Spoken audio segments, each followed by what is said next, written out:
This is an interview that I did or had a group discussion. This is with Mike from Long Island Bigfoot. Then we got Tex from Texas Front Porch. He's a researcher. We got the Great Outdoors Biggie. Um, we got Squatch Topic PA from Pennsylvania. They got me. And this is a footprint that was filmed in Texas in the mud. Interesting toes. And we're talking about toes here because we were filming and things like in say the southern shores of the Lake Erie and parts of Ohio, six-toed creatures, quite a bit. Then my friend, Really? yes, and then And this, larger, like it's a big foot with the six toes. yeah, and then there's other ones like my friend from British Columbia, Sasquatch Confessions. Him and his brother filmed when they had four toes. Yeah, people have been arguing forever and a day that it has to be five toes. So what are we dealing with here? Multiple different beings, possibly? Or are we dealing with different types of Bigfoot that come in different? Or could it just be one be missing a toe? That could be, but when you really look at it, it clearly isn't. I think this one right here, this is from Tex, and that's got one, two. I think it's got. I can't remember. He said it. It's. I'm not gonna. You guys can look it up if you want, but I'm not gonna play the audio because I'm here to listen to you, bro. Just playing in the background. But yeah, Long Island Mike, he was amazing. This is Long Island, huge teepee structures. We're talking trees 30 to 40 feet in height, uh, and making these long like teepee structures. We call them teepee structures because there'll be a main tree, right? And then they lean these things all around this tree. And you're like, but the problem is this is throughout the whole country, from the west coast to the east coast, all the way in Canada, all the way down into Mexico and into Central America.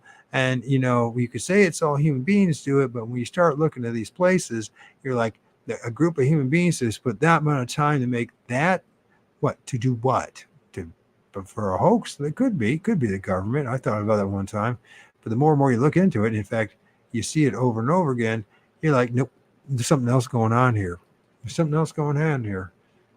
Or there's just more than just one thing going on here. Sure, there'll be some people hoaxing it, but the vast majority of those things, we're talking huge, huge. Absolutely. And like, I'm glad you bring them up because when I first started like watching like YouTube videos on different Sasquatch Bigfoot researchers and seeing that this evidence of this, I was like, yeah, what the heck is it? I don't know so much. And then since then, my own hiking, like in Canada, in the Rockies, in the wilderness in Alberta and BC, I've noticed them everywhere and like in really tough, like middle of nowhere Absolutely. locations that it's just like as if like some human came out and did this. And It's I have to really check myself too because I'm constantly looking right, going down the highway where I'm driving. And it's like because I see them all the time, right? I mean, there's a huge X structure and where the off ramp there, an overpass that goes into the main. I guess we 23, Highway 23, right, leading up to Michigan. There's a huge X structure there, and since that time, there's been more and more things thrown around it, like trees that just should not be there. Like something hauled a big tree and threw it there as some kind of blind while it watches the traffic at night. It's bizarre and it happens all the time. And once you start seeing these things, you're like, wait a minute, how can that X structure be there? What are the odds of it being there? And then, I mean, unless there's a whole bunch of teenagers that have nothing else better to do in their lives and they're like tromping around in the severe rough terrain and everything just to make an X structure, just to fool a guy like me. The problem is I don't know nobody in my town is doing what I'm doing. It's not like very few people are interested in what I'm interested in. doing it everywhere simultaneously in all the Right. forests of North America. And I've dealt with plenty of hoaxer, but it comes to a point you just like there's something deeper going on. And the question then comes is, how do we know that this Sasquatch is doing it? We've seen these stuff in the sky, these things we call UFOs, and all of a sudden we're also some people seeing things that are not just Bigfoot, but it's like seeing little hairy guys, a dwarf-like looking things, things that look like aliens, other things that look like human beings, and then the things I'm filming, and you're just like, there's a whole ecology out there. Whether you want to call it spiritual or something that's connected with the plasma, or multidimensional things. There's something deeper going on here, and I think it could be potentially, if it's handled properly, a whole new, interesting fields of science that can influence us in so many ways. From whether it's free energy or, some way of for transportation, etc. Right? You know what I mean? Trans what's the actual term? Transtemporal transportation, right? Like transdimensional sciences and technology. Essentially, it's And maybe it has some kind of influence to how the ziggurats and the temples and the pyramids of old, how they were actually built. You know what I mean? most likely, right? Most likely with that. Now, and it doesn't mean it has to be like Solomon's temple, and it's supposedly he used these demons.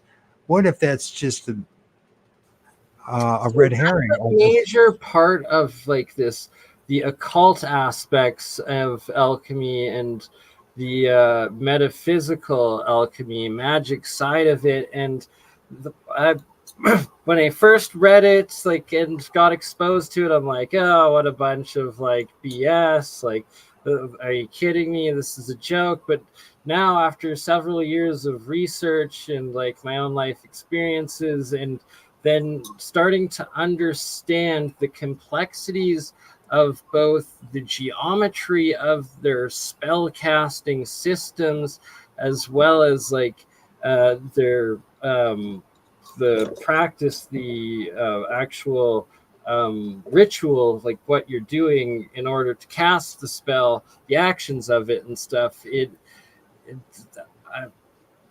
I wouldn't mess with it, and I'm not ruling out that it's not actually real. Like it's pretty intense, but well, there's a lot of guys. I just read a book right now. It's called Witchcraft, and I'm not into any of that stuff. I'm not a practitioner of any of the arts. Whether it's white magic or black magic, and just read it. It's called Witchcraft. It's power in the world, right? And William Seabrook is one weird dude, right? But that weird dude, he looked in areas that most people wouldn't dare. But one of the things he talked about is white and black magic, how they turn around and bite you in the ass, you don't know what you're doing.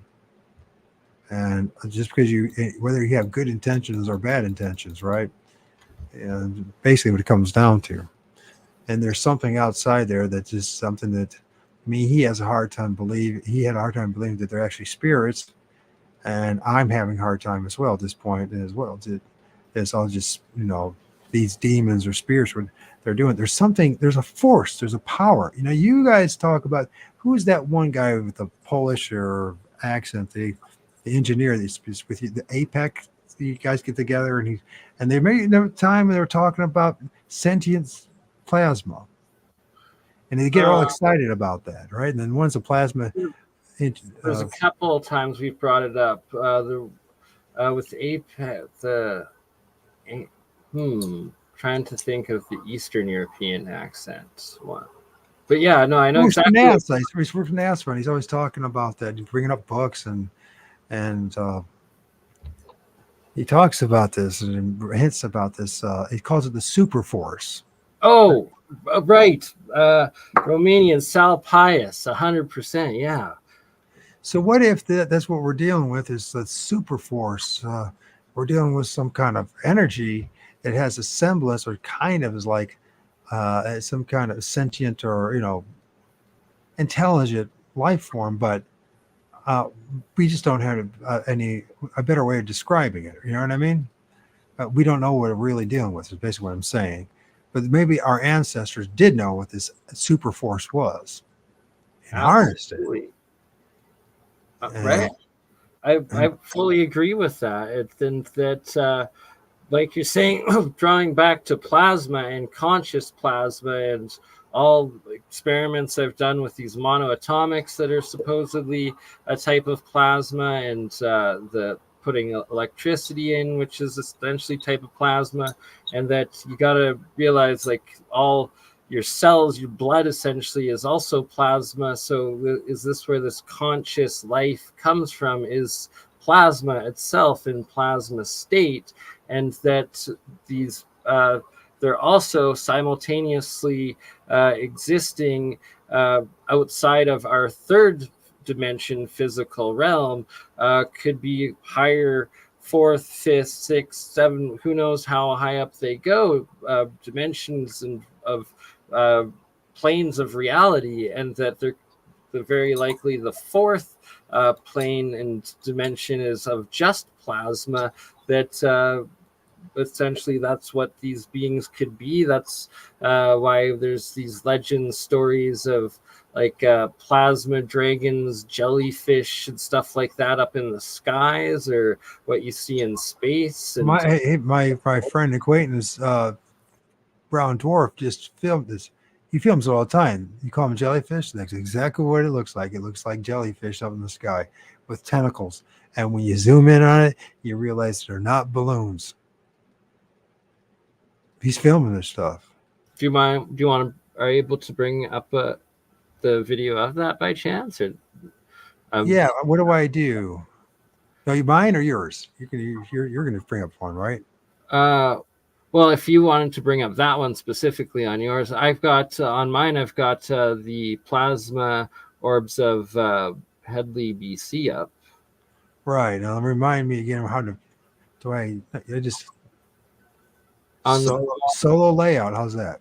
And then no, it's it should just be a rectangle below the main, Huh? like next to, Well, like, the present, right? yeah. But I want you to present, or you want me to present? No. For you to bring up mine, you just have to click on the box, the other box that says Burneye Crypto Alchemist. I guess it's black. It'd be Right, below. solo layout like that, right?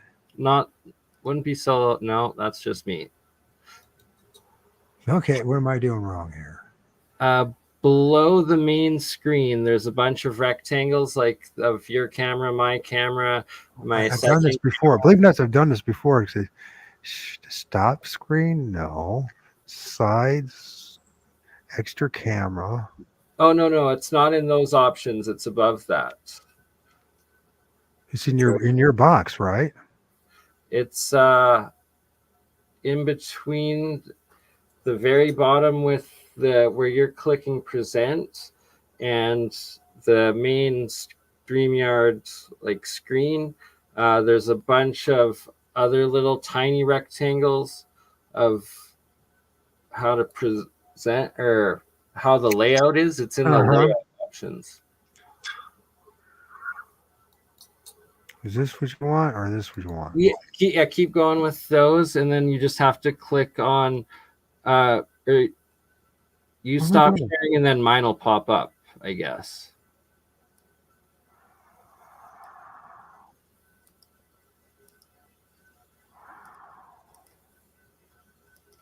What am I doing wrong here? How many? Keep cycling. You're gonna find it. You're gonna get the right one, I think. Because currently it's showing your. There we go. You got it. Goes. Okay, I got it. It wasn't there, and it just showed up. Okay. So for context, this is Headley, BC. Was filmed in 2019, and it was filmed by my friend Craig, who is Headley Man BC on YouTube, whose video this is. We went out there this past summer of 2023 in July, and that is where we experienced the Sasquatch of the story I'm about to tell. But this is what was there a few years prior, and our reason for going there in the first place. Bernie's stuff is epic.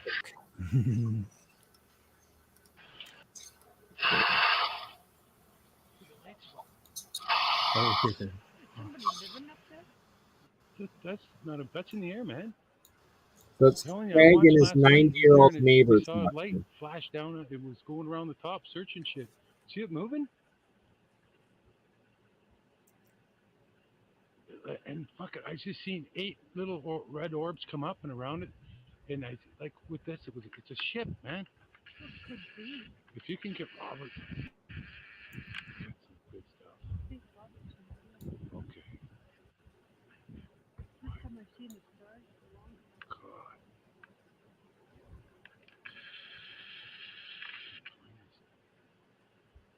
It's gonna disappear.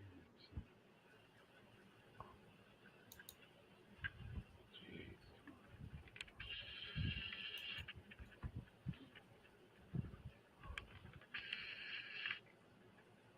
Um, so what? Tell us more. What's going on here, buddy? Because I don't see anything yet. So you can see on the bottom, actually, maybe don't have the comments up because I think that's where the orbs are. It's just on the very bottom of Is it on the very it's. bottom? That's what I was worried about. Okay. Yeah, there's this was the first night, and oh, you can see it right down there. Right, You filmed it this? keeps popping up. This was Craig who filmed it in Okay. Medley a few years ago. This was the first night. It's him and his 90-year-old neighbor that came outside that you can hear talking back and forth in it. Battery ran out. I couldn't save it. I guess the camera's battery was weak on this video, and then I'm gonna play a second video which has way more action from the second night. And I guess they came 3 nights in a row. Like if you could see it Okay. magnified, you would see that. If I could show you here, if I could get it, I'll show you all the little red. There it is. There's a satellite that goes across here every night. So what did you guys? You started seeing flashing lights? Were they changing colors? Looks like they're changing colors. Did you notice that with your naked eye before you filmed it? What was going on? Look at it, Margaret. Look at. I think you walked away. Shit. So Watch. it was Craig There that you filmed it, not me. Now watch. But yes, See he it? says Little red changes ball. colors Look. and Look at the fucking thing. It's spinning. Watch. does all sorts of Just stuff. keep watching. You'll see red That's balls way out good. in front of us. That Just looks keep watching. legit. I film them spin and all the watch. time It like that disappears. too. It's back. The Watch. energy, See the little red the balls? amount of energy that he Watch. emit. You'll see them way out. See the balls out in front of it? Yeah. It's a big, huge. Look at. It's a big, huge, round thing like a fucking. It's like a fucking planet. Oh, there, Like I see small. the red. Oh, there. It's And there's a all over branch it, in but front I'm of it, just right? saying that's a round. Look at it. It's coming out from inside.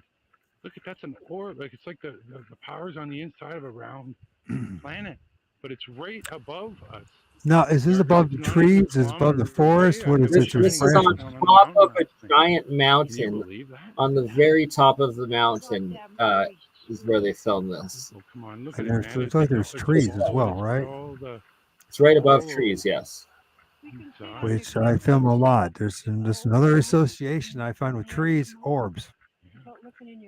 In fact, I've talked to like several guys who interact with these orbs things, and one of the guys goes by the name of the orb whisperer. He's from Australia, and he says they come out of the trees, which is interesting that he say that. Now we go back to this, whatever these trees are doing as far as I know we talked about before about the trees and how they emit some kind of energy, electricity. You can run a light bulb through a tree. You're just plugging it in, right? You've probably seen that, right? And then they're running a light bulb just from the static electricity from the leaves rubbing against each other, and then you'll find a lot. I mean, let's put it this way: you have a better chance of filming an orb in the edge of the woods than you will any other place. So there's some kind of association with the trees. And you're muted. Thank you. Yeah, and so this was day 2, I believe, that he filmed this. The second night, he said they came 3 nights in a row, and I'm gonna have to check because these ones actually might be above the tree line where it was because they were really high up, super tall mountain, and where he was showing. When I went to Headley and Craig described the experience and was showing in the daylight the layout of the town and the 2 mountains. Uh, the main mountain behind the town is famous for, I believe it has over 100 miles of, or 400 miles of gold mining tunnel shafts within it. And then uh, the second mountain that was on perpendicular to it on the other side of the town has zero I think it has access. 40 miles of. I think it's 40 40, miles. 40, sorry, yeah. If it's a mountain. Yeah. I remember you talking about that. I do remember you talking about that. Yeah, I guess I 400. pay attention to Bird. He's one. Yeah. There's only a handful of people I even pay attention to anymore on the internet, and of all people, Burn Eye is one of them. I don't know why. I do know why because I learned a ton from listening to his conversations, and I can relate. There's only a handful of people I actually listen to these days, and I never, 2 years ago, I never thought I'd be listening to a guy like Burn Eye, but I am. Well, thank you, Mike. Thank Appreciate you for that. And thank great, you for you doing absolute great work yourself, my friend. So yeah, this mountain, the second mountain, has zero access to it. It's like just straight cliff, pretty much cliff face the whole way up. No mines, no anything on it, and that it was pretty much like I I believe just below the peak or almost on like the ridge or almost on the peak or like the ridge of the top ridge of the mountain that these 2 orbs or several orbs here are filmed. That it seems like there's either 1 or 2 main like entities, motherships, you might say, but who knows if they even are ships, whatever they are, and that some other ones seem to come out of them. Well, it's interesting you bring that up too, because one of the things I've noticed as well is its possibility. At least it looks that way. I don't know what it's actually going on here, but what if these things consolidate, coagulate, if you will, into a giant mass, and then they disperse, Quite possible, right? kind of like ants, but ants in the sky, when they're made out of plasma. I mean, I'm not saying they're literally ants, but the behavior, you know what I mean? Right, good observation. And yeah, so I'll hit play here and quite good footage by Craig. I'll post the link for everyone in my chat. And then I think what I'll do is I'll share a couple of videos as well. One of a UFO, a possible UFO. Actually, they are. And then another one that's very interesting is it's like a black blob that ends up. I don't know if you saw that one yet. It actually grows out antenna, or not like arms or spikes. It's really bizarre. That way I can go use the restroom. Absolutely. But I'm having fun. Thank you for joining me. Thank you. I appreciate it. Vice versa, my friend. I wanted to talk to you for a while, so I'm glad it's happening. Because I truly believe there's a correlation and a connection between what you guys are doing and what people are talking about plasma and electromagnetic, whatever they're in the electromagnetic frequency. Then we talk about these parallel universes, which I don't know exactly what that means fully. I don't know if anybody does yet, but you know what I visualized, Bernie, someday, and I'd be very surprised, and others aren't as well. Is can you imagine like 100 years from now?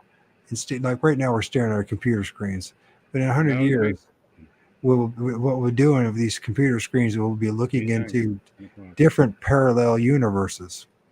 So at one screen, we'll be looking at some place with all sorts of strange creatures running about.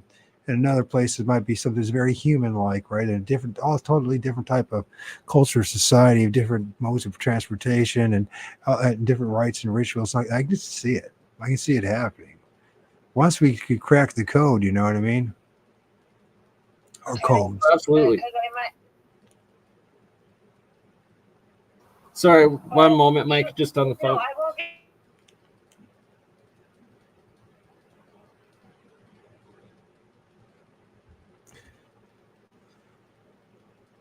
Right, but like I see what you're saying there. Like if technology, it's like you can almost peer into. Well, that's what they're thinking. It's not like the occult has gone away. It's not like these dreams have gone away.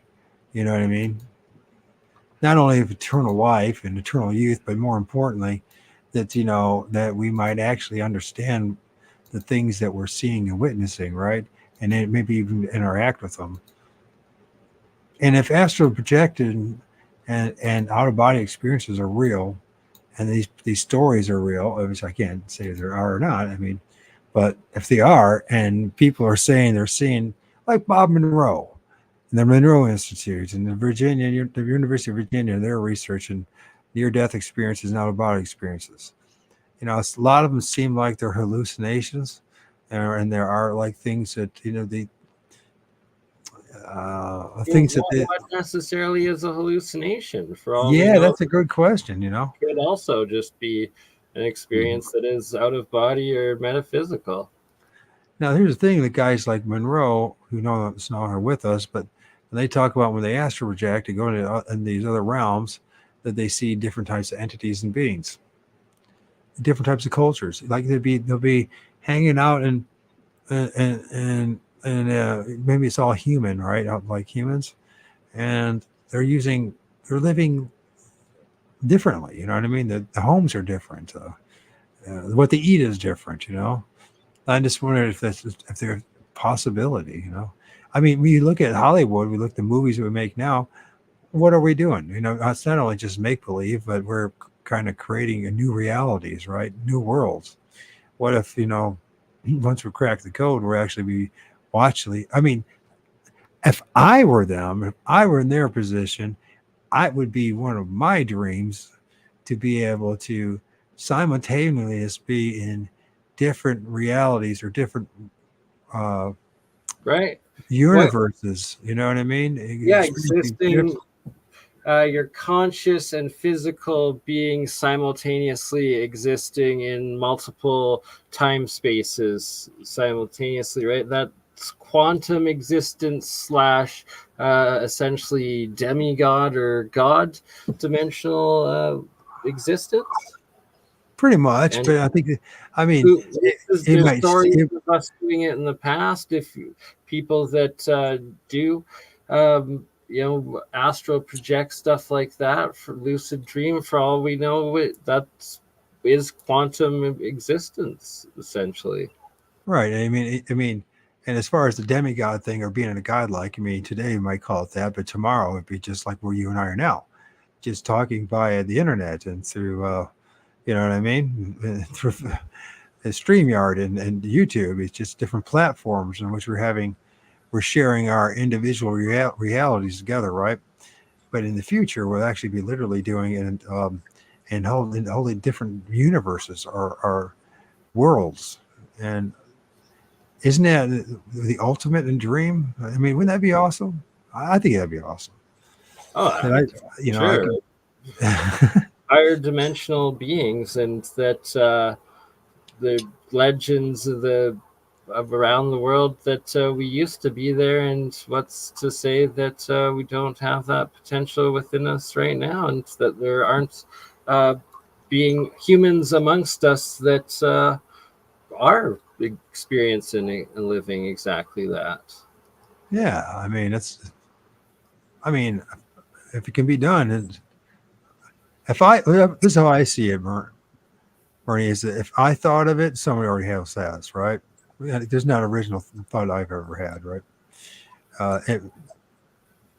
For me, it 100%. is, but there's Nothing new under the sun, right? that's Like right. And with my alchemy, that's why I don't try to claim like, oh, I've discovered this, discovered that. Oh, it's my discovery, name it after myself. It's like, no, I've rediscovered this. It's a lost art and science, and that there are many throughout history that have also rediscovered it and learnt it, taught it, and at one point it was common knowledge, and it's a higher technological as well as metaphysical, almost God code science, or understanding and knowledge. It's quite fascinating stuff, really.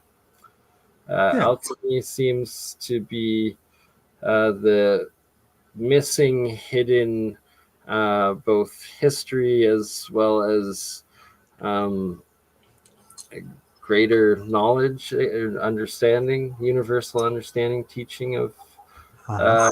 humanity. Would you like me to show some stuff now, or you're Yes, absolutely. Guess okay? we Let went me, through there.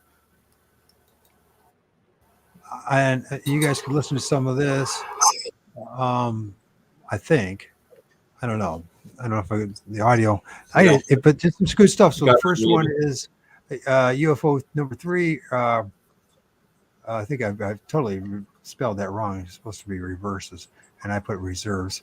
It's supposed to be reverse directions and dives into a tree, and then afterwards will be the black blob this in the sky that spreads out its tentacles. It's quite fascinating. So I gotta just hit the unmute there on it. Yeah, you got it.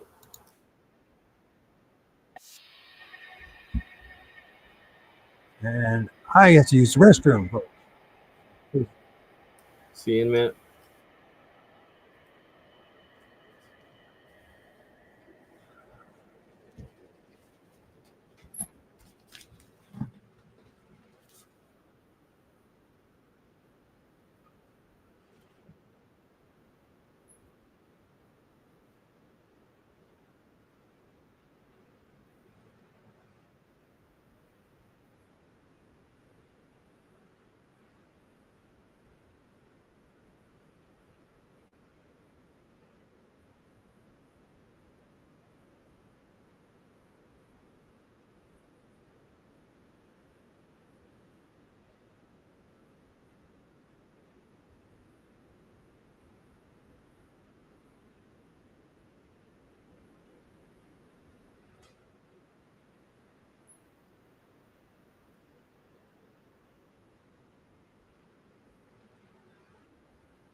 Weird. Don't know if the sounds were playing, but videos.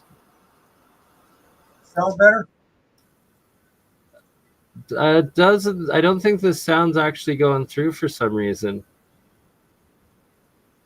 Strange. Not much to listen to. So just pay attention to them. This one's very. Yeah, images are what's gold, and they're epic. That's one of like the jellyfish sort of things, correct? Kind of like that.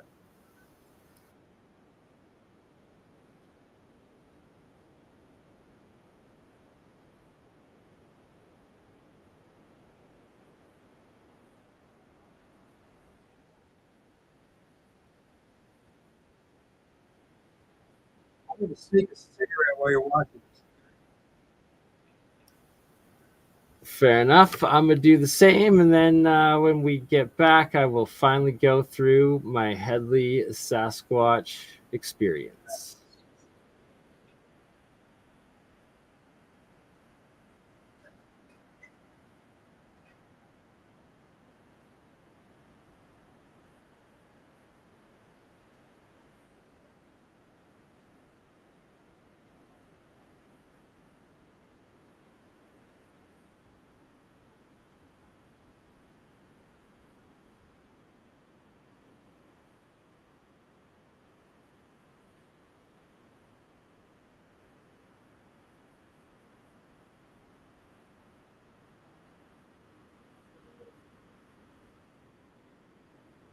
Wow.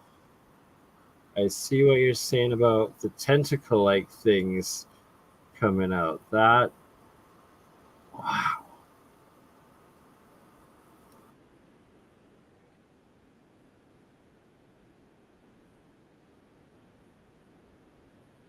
So this is in the sky. This is a UAP, potential sky plasma jelly or a creature of some sort.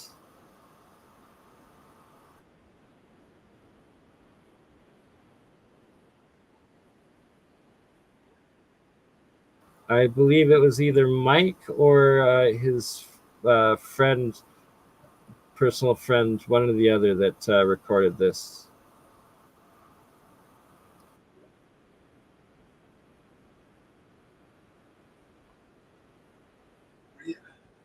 What do you think? There are a few questions in the chat by Attuned Flux, but absolutely epic and mind blowing.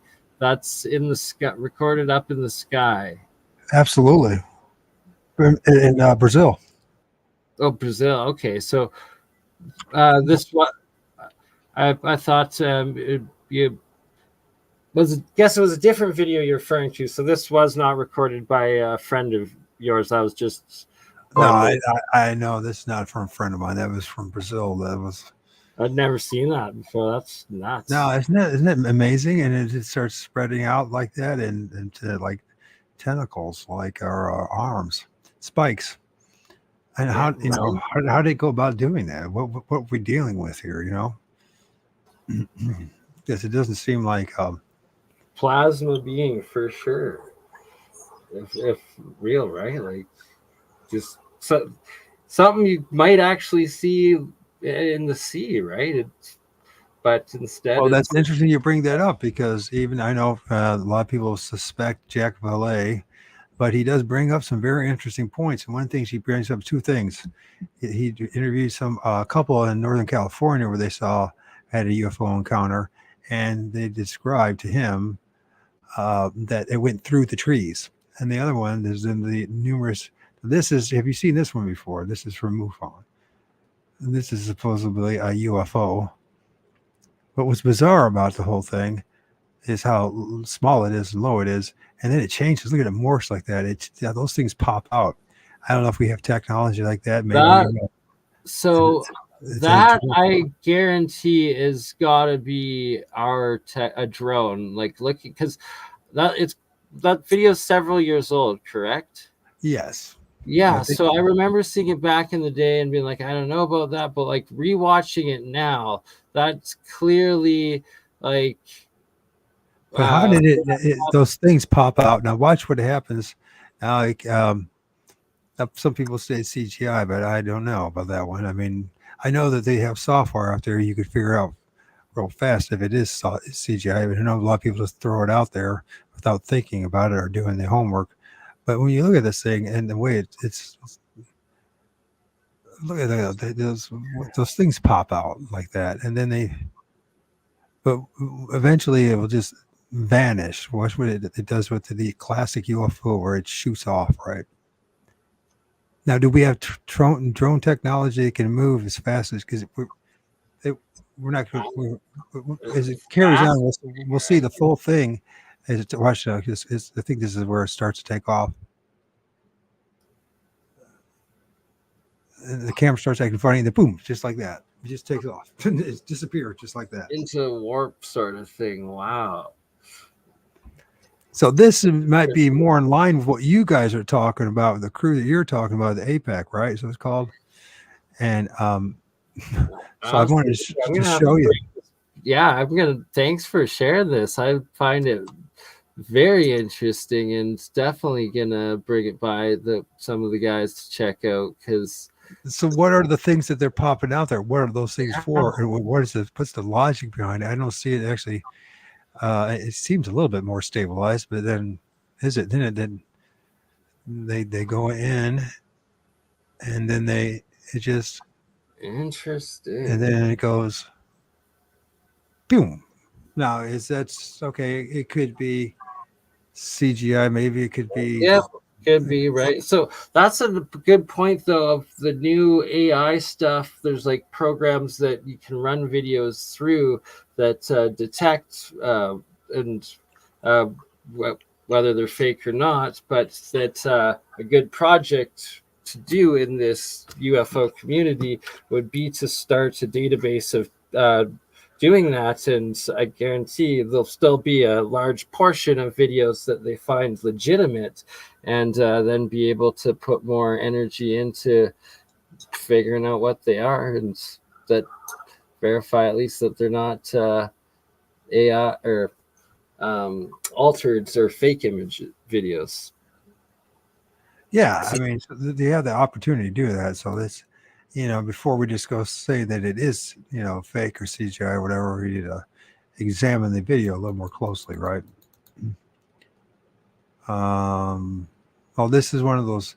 I don't know if I want to watch. Let's talk about your encounter now with Bigfoot, if that's all right. All right. Yes. I gotta pull up this. And I can play this in the background. These are just like these energetic lights. And I have some images that I found as well. I found the exact same thing that like that there. I find right around the trees, within 80, within 60 to 80 feet from me. So I don't know, man, what's going on here. So, but let's talk about your Bigfoot, unless you don't want to. Sorry, do you mind just for the Headley? What's that? To if just to switch, I've got a couple pictures pulled up of Headley, BC. It's just for viewer reference here. So this is Headley, BC. This is where it happened. It is, I believe, 300 kilometers east of Vancouver, or the Pacific coast of Canada. I guess it's in or just past the coastal mountains of BC, and point being, quite isolated spot. Lots of natural terrain that's uninhabited, and it is a old gold mining town that is no longer in operation, and there's, I guess, 40 miles, so almost 100 kilometers of mine shafts in the mountain above, directly above the little town of, I believe, 300 people. Extremely small. And the video of the orbs above that I was showing earlier, that was filmed by Craig, the resident of Headley, we went out to visit and stayed with. That was in 2019, and then we went out this past summer, and Craig was showing me around the mountain a bit, and we actually hiked up to this spot here. Kind of just nuts. The accuracy, like the old mining stuff, the shafts themselves, just did crazy stuff. Quite cool. I encourage people to check it out themselves. But the first night I was there, I experienced what I believe was Sasquatch. One Sasquatch coming up. Maybe be better to put us on camera, Mike, if you don't mind switching the view. Just so I can. What do you want to do? You get out of there? Yeah, I guess I can just. There we go. There we go. So this summer. Is that what we want? Is that what we want? Or no. What do we want? That's showing us. There we go. That's good. No, that's not right. Is that what you want to watch there, or you want? Yeah, that's good. That's good. Anyways, so go ahead and talk to us about this. My friend Craig that we stayed with there, who had filmed those orbs a few years prior, he's got a property on the very edge of the Headley town, up towards on the very base of the mountain that has the gold mine above it. And his property is the very last property of the town that borders the forest tree line that then runs up the entire mountain into the mine. That we were staying in a little camper on the edge of his acreage. It was about 200 to 300 meters, about quarter mile maybe from the camper to his house. And it was like in the back, tucked away in the back of his yard with waist high grass all around that had been undisturbed up until us walking up from his house, carrying our stuff and putting it into this little camper. The camper being one of the style that just fits into the bed of the back of a pickup truck. And yeah, it was just me and Amber there that night. It was about, I'd say, 11 o'clock at night.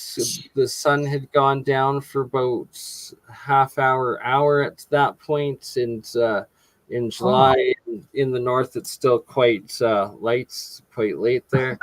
And I was sitting on the stairs, the fold-out stairs at the back of the little camper, outside of it, having a cigarette. And Amber was making the bed up for us to go to sleep. And all of a sudden I hear like this grunting noise, kind of like it was like grunting and like knocking. And I was like, what the bloody heck? And from inside, Amber's like, Bernie, cut that out. What the hell are you doing? And I'm like, that's not me. And spooked by that, I put the cigarette out quickly, closed the door, and locked it, and was like, okay, that was weird. No, were you outside when you heard that, or were you inside? Yeah, I was outside, and so it was about, I'd say, 20 to 30 meters between the camper and the forest tree line, and it was coming from like just behind the main tree line sort of thing. And so as soon as I closed it, stopped sort of thing, and we're just discussing like, well, that was freaky. What the heck was that? And then I guess we kind of went quiet actually, and kind of like heard something like whatever that was walk off.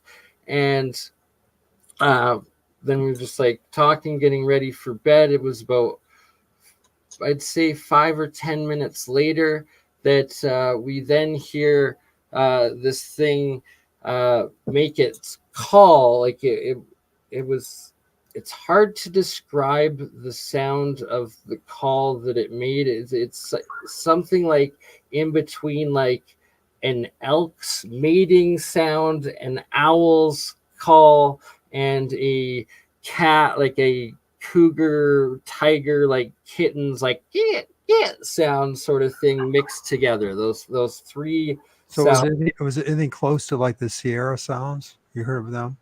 I have not, so I can't give reference to that.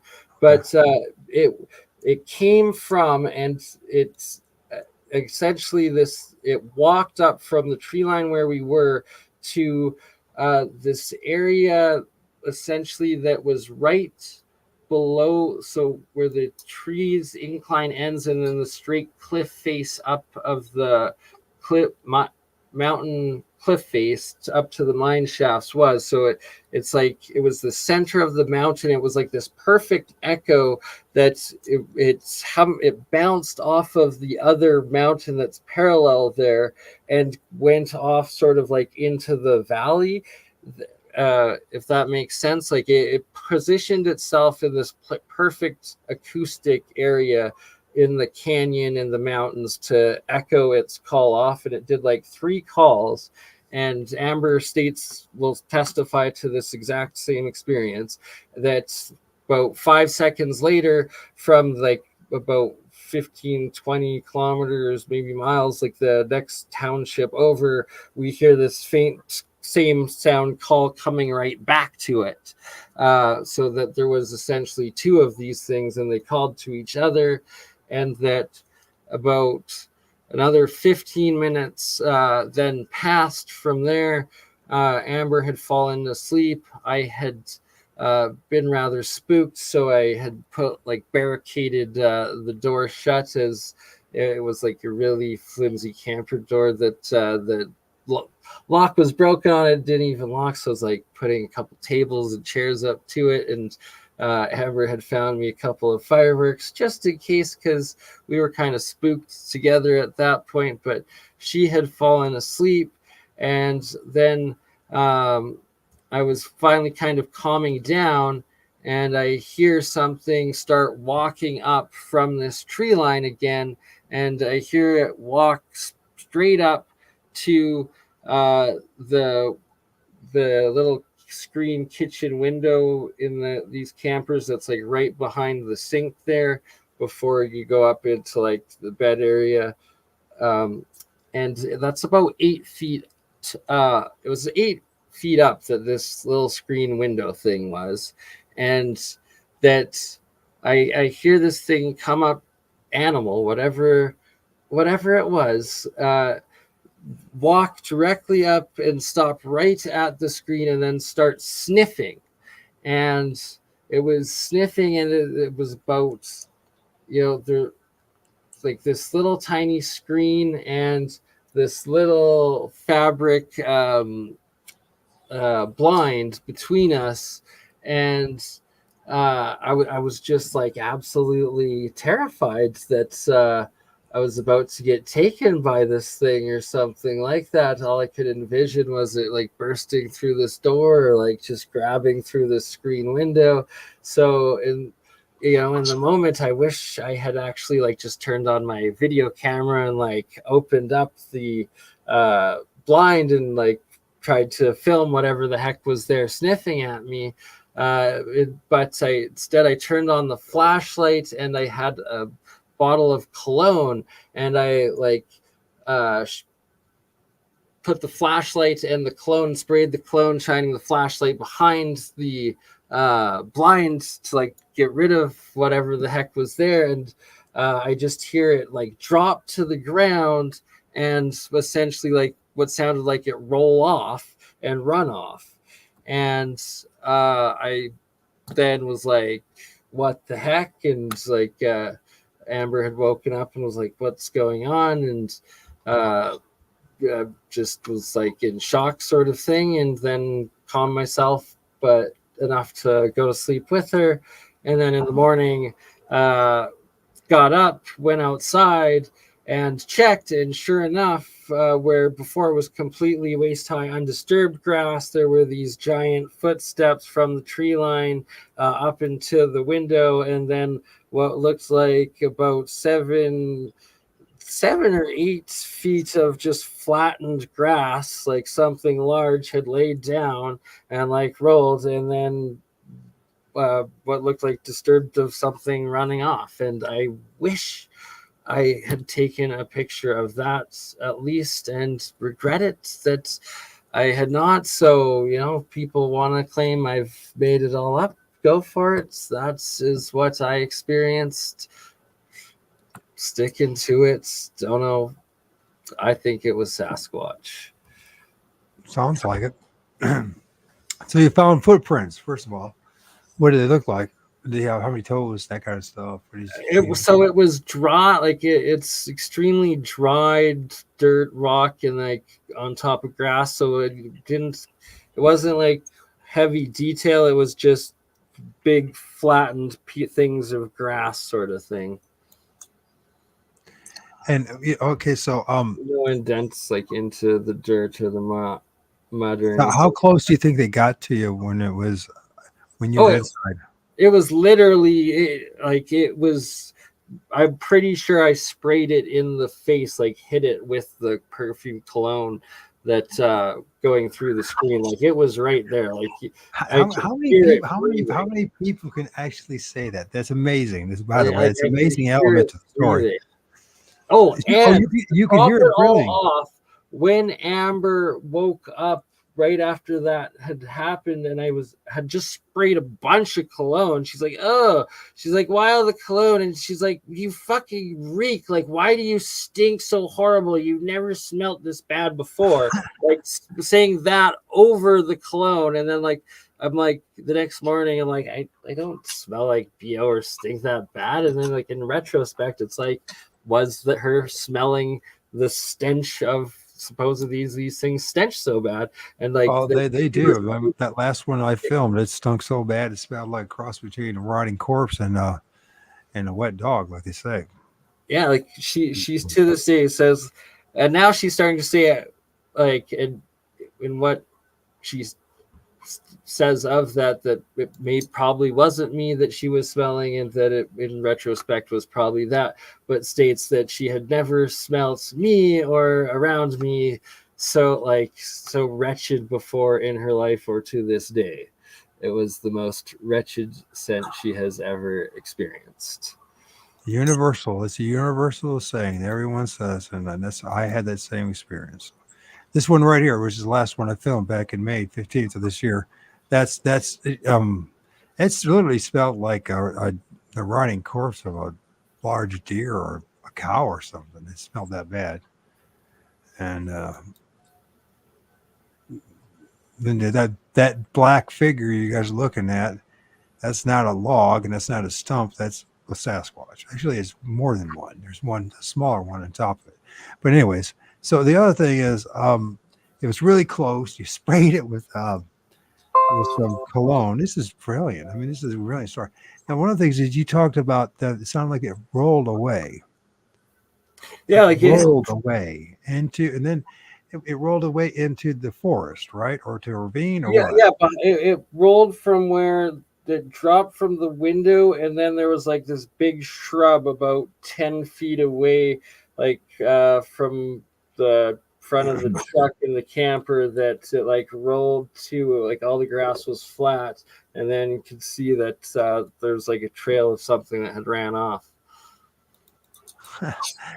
Oh, there was he saw a trail, so he saw some broken like twigs, Yeah, yeah, grass. more broken grass and twigs and stuff. Absolutely. Wow, that's amazing. And it's a shame you weren't thinking about it and you didn't take photos of all that. Yeah, I was still just like In so shock. sketched out and like Hey, listen, man, yeah. it never works out. Like all my close encounters, the camera was never close by, and you're not thinking about that anyways. You're in terror, right? You're in absolute terror and fear for your life, and you don't know what the hell's going on. Although I would suggest that the to top it overruling. all off, like I'm now like good friends, love Craig and Sharon. They're absolute great hosts, great people. Look forward to going back and seeing them again, and hopefully we'll have Craig on sometime to actually tell his story with those orbs and whatnot. But in this camper there was one sticker that was like this, like I guess probably some like heavy metal like band or something, but like it was just like up on it, like or like probably 80s, 90s, who knows? But it was like sacrificial slaughter. Well, so I was like, oh my god, are we the like just in my head and like sketched this up No, wait a minute. Sacrificial slaughter. slaughter or something. Where's this? Where was it? In the camp, in this camper that we were staying in, right? Oh, And like God. we had just met the like Craig and Sharon, like as viewers off of like from my YouTube sort of thing, and we're just like blindly coming out, staying with them, hadn't really gotten to know them that night. I was like, and then all whatever this thing was like going on, I'm like, oh my god, did they like invite us out to like feed us to these things? Like, I don't know what's going on. Like, just, you know, in your mind in the moment, and, you know, something to laugh at afterwards. So But, did they hear anything? How close were you to their place? oh no, there's two-story warehouse like buildings in between where I was on this and this in this camper, and then where their house is on the other side of the property. So quite a huge distance. Quite like it it's we were the camper and where we were staying was like on the far corner of their property that pretty much never really used or gone to, sort of thing. Like it Now, as far out to the boonies as you could realistically get. no, you guys are blowing this up, and I can't keep up with it. So, sorry. Thank you for all the comments, though. It's really awesome. Yeah. So one of the things, when it was rolling, did it seem like it was extremely large, larger than a normal sized man or a big guy? I mean, what is It happened so quick. It did sound like something really large. Absolutely sounded much larger than like a human. Like it was a beast, whatever this thing was that came up, was like snorting, sniffing in, and then that suddenly dropped, rolled, and went off. And yeah, the amount of grass and foliage that had been crushed and flattened the next day, in retrospect of like my own self, I probably would have had to like roll one way, roll back, and like roll a couple times to get it all in one sort of thing. Yeah, it definitely looked like it would have had to be like. now? Did you tell your friends about this afterwards? Yeah. You knew acquaintances. Oh, absolutely. Like I definitely did they ever immediately say told that? Craig and wanted to like gauge his like reaction to it, and he was like quite taken back, quite shocked, and kind of concerned, sort of thing of it all. Of like, are you like, you're actually serious? This went down on my property? Like, yeah, it was. Yeah, Now, how when the orbs were filmed, how close to time was that? You know, was it the same time period? Was it in weeks, months, years? What? Sorry, say that again. The orbs that were filmed in that area? Oh, Were they, those orbs had been filmed 5 years prior, or sorry, 4 years prior, 2019. just because a lot of times then when people see orbs, they or Bigfoot, they'll see the things or UFOs at the same time period within weeks. You know what I mean, or even the same day. So I just wanted to know that. That's just fascinating, and it rolled. And that's just been fascinating. Not too many times you hear about that, but that doesn't mean that they don't do that. Or the other thing too is they go on all fours, right? So Yeah, but you said it was squished down like it has been rolling out. And by the way, I've seen something similar to that too. I mean, I've been in the swamp where these things are where I film, and it looks like a giant herd of deer have showed up and all bedded down, right? So they do, yeah. they That's do the roll around. I don't know best why they way I do that. could describe what the grass looked like. Was like a herd of deer had laid down in the spot. Fascinating. It's just absolutely fascinating. But you never saw it. No, I really wish I had been brave enough to in the moment, but yeah, if it happens again, I will. But that time I was. So if we do a show again, I'll try to remember to download and record some the Sahara sounds. I could play it now and try to see it, but you said you're having a hard time hearing it through my mic, right? The videos. Yeah, so I noticed with when it comes to this StreamYard that I'm best if I make small videos and put it, download it on the brand area, you know what I mean? Yeah. And then do it that way because the audio just sucks. And geez, we might what is this? Ironically, a Yeti. I'm speaking through a Yeti. So, anyways, this is an image of a Bigfoot. This is I would argue is a real image of a Bigfoot that was captured a while back. I did not capture this, but what is interesting about if you look at it carefully of the bizarre nature of its body, its long arms, it's weird. I mean, if you look how it's running, and the legs. I don't know anybody that can run like that without falling over. Look at the position of those legs. Right. Look how wild That's the a air. great observation that you're right there. And a personal, like I've always, like a theory that I suspect is that they are able to like move or like jump or like do fast action, like short, quick movements that potentially are faster than the human eye can see, kind of like the gecko can, like do a strike movement. That's what I mean. Like they could, meant to say is they can strike to potentially or leap potentially faster, but who knows? Right. I just wanted, somebody said, you said the Bigfoot was 6.5 Actually, how fast feet. would you have to be? That may be too quick. I don't think he said that. I think he's saying that that's how far it was from him on the other side of the wall of his cabin. I don't think you have any idea how big it actually was, right? You didn't see it, so. No, I have no idea, but it was, we measure. I did like measure. It was 8.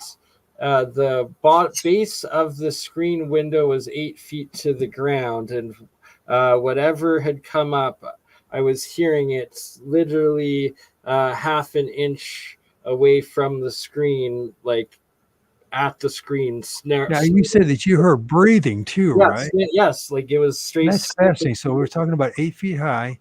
Then it's the screen, but you didn't see. You could not see it, right? I couldn't see it. So it's like if it was a bear that had come up, a bear would have to like go up on its paws to like brace itself, and like you'd feel it come up on the camper, and that definitely, whatever it was, did not touch or brace or even, need. It did. Whatever it was did not touch or even grace the camper. It was careful enough to try to be quiet in its like investigation, sneaking up, smelling whatever it was doing. So Sandra McDonald, yeah, I don't know if this is true. What's that? Did she just give us some money? Merry Christmas, Happy New Year's. Okay, thank you. So this is. How do I? First of all, how do I even collect that? I have never done it before. I believe it's a super chat on my channel. Thank you. Oh, Sandra. okay. Because I was going to say I was going to send it over to you because I know you're having a. I mean, I'm financially hard up too, but you're in a worse situation than I am right now. So I was going to say, if it's to me, then send it to Burn Eye. Is that to you?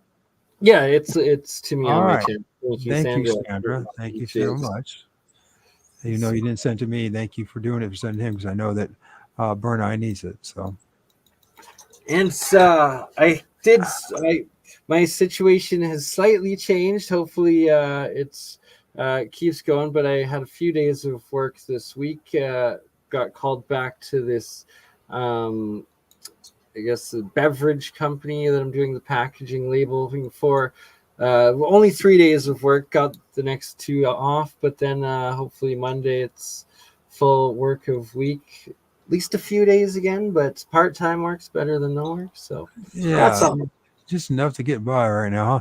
So, hey, listen, one of the things I'd like to do too, but I still want to talk about this, but after we're done talking about the Bigfoot thing, maybe you can walk around and show people some of your artwork, your shirts and all that. Maybe somebody can think about how to purchase their stuff and that kind of stuff. But the Bigfoot, and so you heard it breathing, you couldn't see it. Well, by the way, this is very common, and this is one of the 14 elements of this, the high strangeness when it comes to Bigfoot. It's just perfect. It just sounds legit because you heard it, you smelt it, you couldn't see it. And that's just how it works, man. It's like there's never that perfect package, that perfect experience where everything's. I mean, I'm not saying it doesn't happen, but it's rarer than most people realize. I don't know how they go about doing it. And this is another one of these things about the high strangeness, the woo-woo, as people like to say. But I think it's something that I don't know how they look. It's like they come in and out of the physical reality.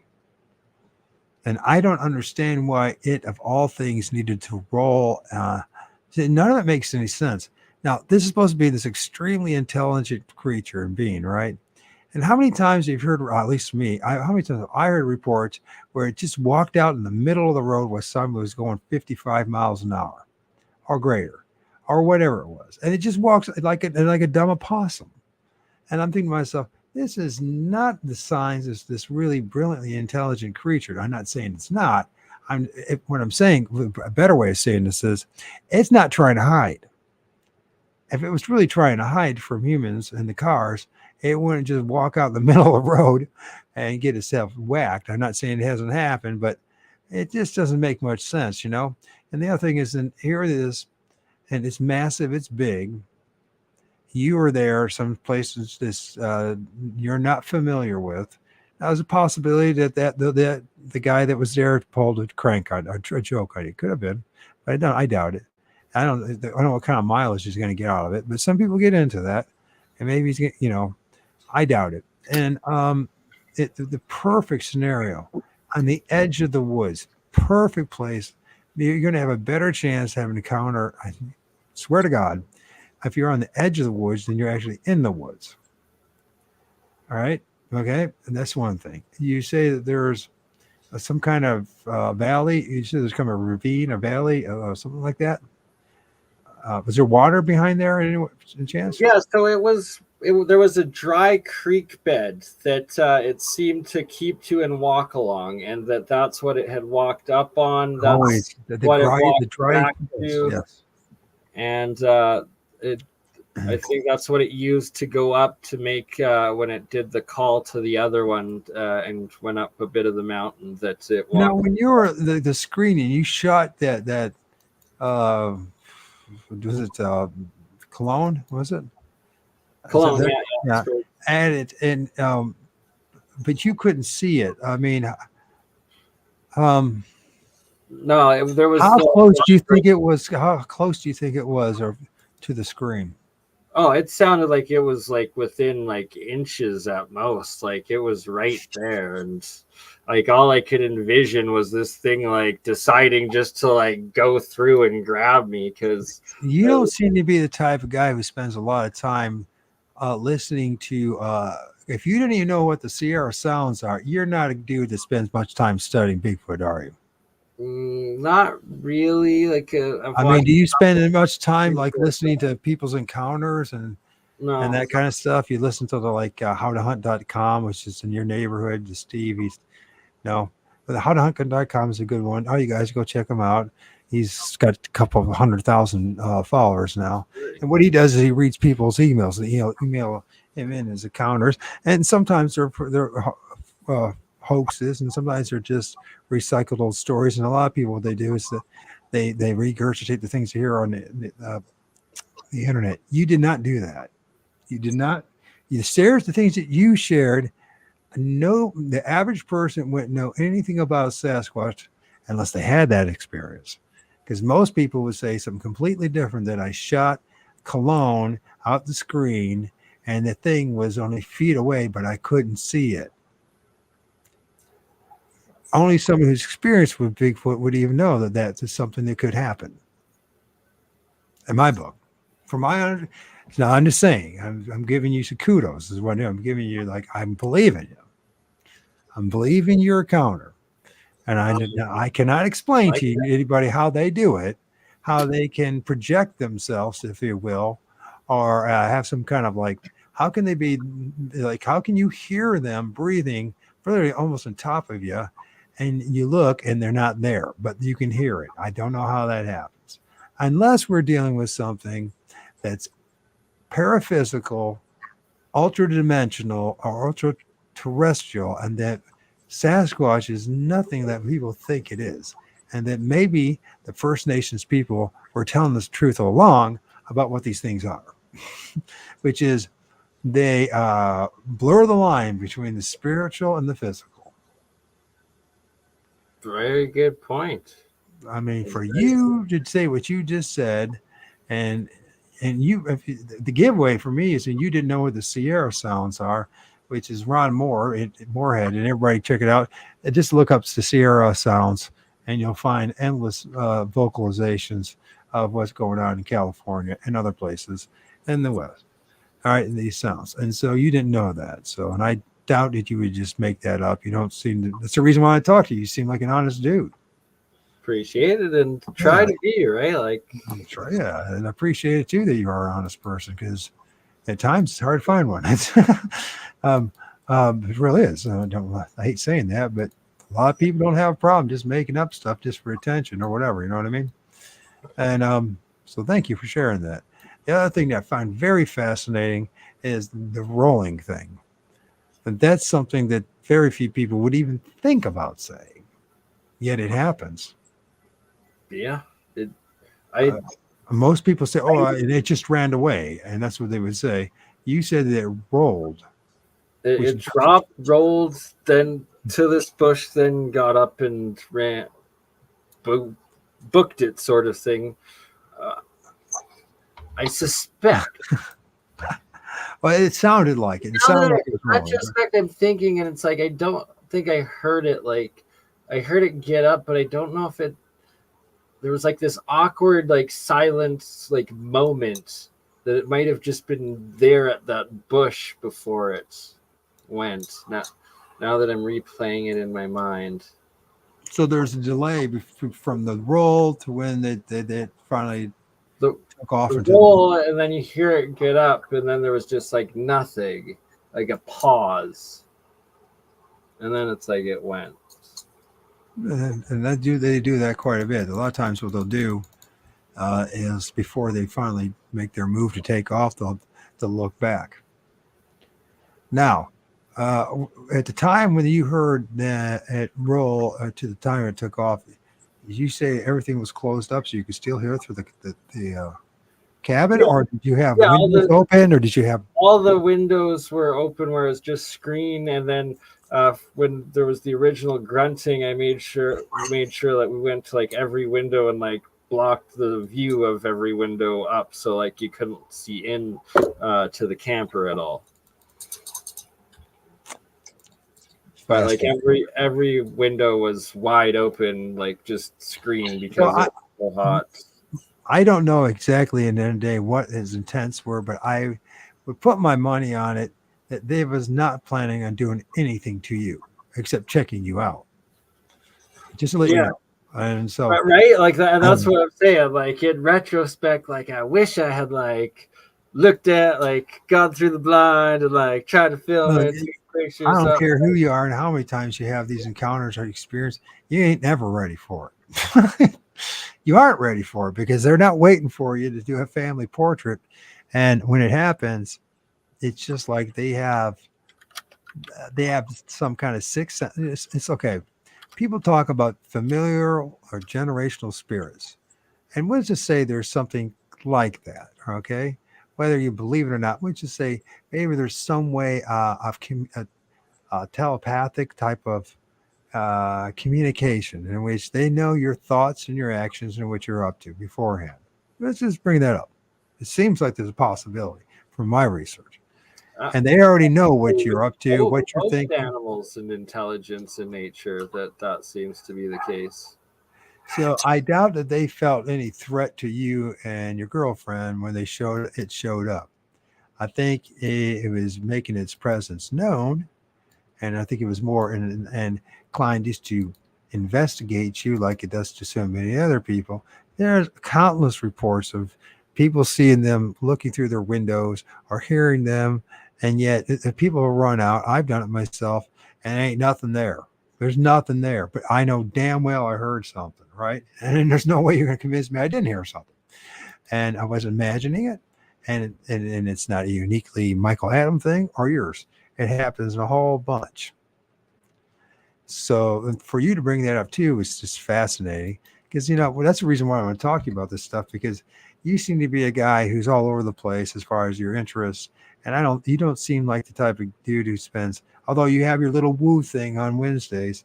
And when I pay attention to your woo thing, it's not the woo thing that I know, right? It's the different type of woo it's not thing. nearly as woo as it. No, it's not woo.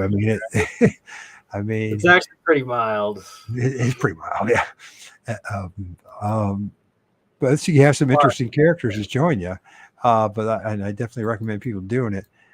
Just checking it out, especially find that interesting. The supposed, I don't know what well, my gut feeling is about those ancient alien artifacts is that, well, I don't know, there's a lot of red flags, let's put it that way. But then again, in this 14 world and the way it works, I wouldn't be surprised if it's the real deal, because this is how it is. It always seems like we're always being set up to be tripped up and be deceived and going down the wrong path. I mean, it seems to be a universal thing for most of us. I hope you, I don't know if you guys understand what I'm saying, but if you Absolutely. do, if you just study Charles Fort's research and others since him, and I know he was just a researcher that basically was, compiling reports out of newspapers and libraries. But there's people that actually do the field research to come back and say and confirm that there's a lot of high strangeness and nothing of it adds up. I mean, I'll tell you this much to anybody who's listening here: if you want to have a I can't say the word, a ghost or poltergeist experience, go to the woods at night. You'll have a better chance than any haunted house you've never had, or the edge of the woods. There's something going on with those trees, folks. There's something going on with those forests. I don't know how it's happening, how it works, but our ancestors told about it as well. I do believe a lot of the totem poles that they have are, they might have, watered down to make the Roman Catholics and the power structures that run this place happy. But those totem poles, when you start really paying attention to them, and if you really believe they're just about coyotes and eagles, no, there's a lot more going on. And they are talking about the spirit realm and the association with those trees and things that they saw traveling up down those trees, which I've been trying to tell you guys about as well. If you pay attention to the images I shared with you, and you brought up those edged woods and the trees, and that this thing came from the trees and it went back into the trees, correct? Basically, Yeah. Yes. 100. I don't know how many times I have, and there's videos out there, and I wasn't planned to even talk about this. I didn't know how this. I haven't even, I'm used to people just not even showing up. So I've been grateful you showed up. But there's plenty of images and video out there of literally what we call Bigfoot Sasquatch coming in and out of trees. And I ain't making this up, folks. And I know this is hard to accept, but there's endless traditions and First Nation people are talking about the same thing. Our own, if you got the European ancestry blood, they talk about the same thing. The man of the tree, the green man, the wild man of the forest. This is something that's universal, and there's something going on here that's beyond flesh and blood and beyond our understanding as far as anthropology, biology, and zoology. There's something deeper going on here. So when I hear what he said, those to me, in my point of research, I'm saying that's a high probability that he really did have an encounter. When you start barfing out the predictable, usual things that people, the things that you want people to hear, like a good investigator, you'll find out real fast, whether someone's BSing you're lying to you. So my money's on the fact that Burr and I actually had an experience. Now, I can't say 100% it was a Sasquatch, but it sure has a lot of the behaviors of what a Sasquatch would do when encountering and meeting a new group of people and a familiar location. Now, think about this. There's got a cottage that's on the edge of the forest. There's running stream, the dry stream, and they do travel, and somehow they use the water to travel. And I don't think it is what's used. I don't think it is what most people think. Because there's endless reports of these things manifesting, materializing out of the dry creek beds. Now, usually these dry creek beds are not really dry. If you dig a few feet, you realize there's still water. I don't know how they do it. I know it sounds absolutely bizarre. And you may say you're full of crap. And I'll say, okay, I understand where you come from because I used to be you. But I'm telling you, these things know how to just. I have personally witnessed and seen things where these things literally pop out of the frickin' ground. How's that? How is something that's supposed to be 8 to 10 feet tall, 600 to 800 pounds, just pop out of the frickin' ground? And when you go back there and look, there's no cave, there's no tunnel, there's no nothing.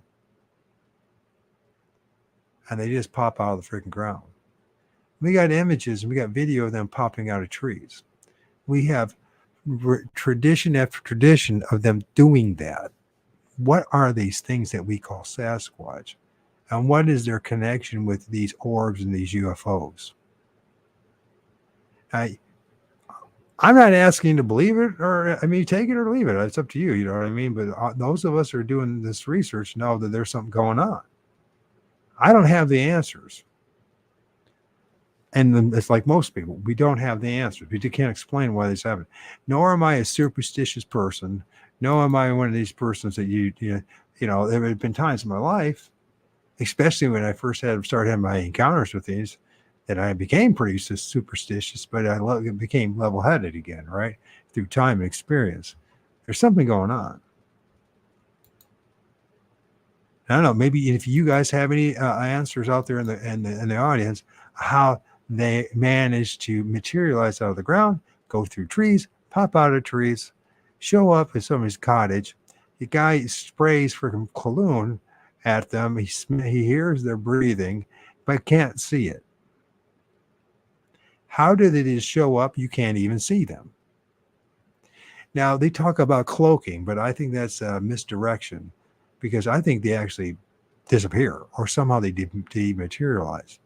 Don't ask me how they do it. It's against I know it makes absolutely no sense. You're like, this can't be. But there's a lot of things in this world that can't be. And it's only the reason why we're saying that is because we're ignorant about how they do it.